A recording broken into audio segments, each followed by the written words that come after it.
مسلسل تروب المرجان الجزء الثالث. مرحبا بكم اعزائي المتابعين والمشاهدين في فيديو جديد.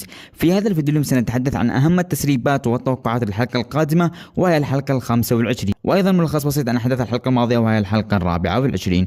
ولكن قبل ان نبدا الفيديو اعزائي المشاهد لا تنسى الصلاه والسلام على سيدنا محمد افضل الصلاه والسلام، والاشتراك في القناه والضغط على زر اللايك. اتمنى ان نصل هذا الفيديو الى اكثر من 1000 لايك.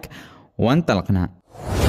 بدأت الحلقة عندما كان شاهين ورشا ومهاوش معهم سدرة ذاهبين إلى المدينة. مساعد يخطط لكي يتخلص من ماريا، ومقناص يتابعه ويراقبه في كل مكان ويريد كشفه لكل أفراد القبيلة.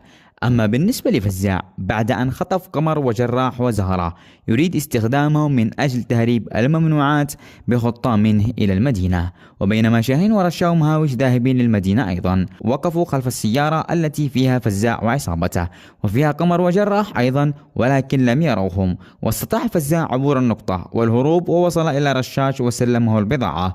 شاهين وصل المدينة ويتصل بزهرة وهي لا ترد. هنا قرروا الذهاب إلى الدكتورة حنان ويسألونها عن زهرة وجراح وقمر، وهي أخبرتهم بأنهم ذهبوا إلى القبيلة. شاهين اتصل بالشيخ ساكر وأخبره، وهنا الشيخ ساكر أخبره أنهم ما زالوا لم يأتوا.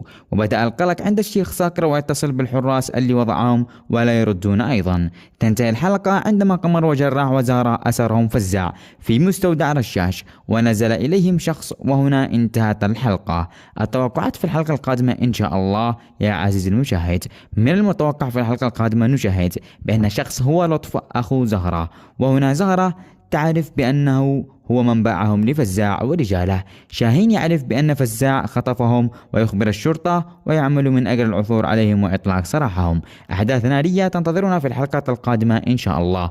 وما هذه إلا توقعات يا عزيزي المشاهد، ربما تكون صحيحة وربما لا، فلذلك اترك لنا توقعك في التعليقات. ولا تنسى يا عزيزي المشاهد أن تشترك في القناة وأن تضغط لايك لهذا الفيديو. أتمنى أن نصل هذا الفيديو إلى أكثر من 1000 لايك. ولا تنسى متابعة حساباتي على مواقع التواصل الاجتماعي، رابط الحسابات في أسفل الوصف. نلقاكم في فيديو قادم، مع السلامة.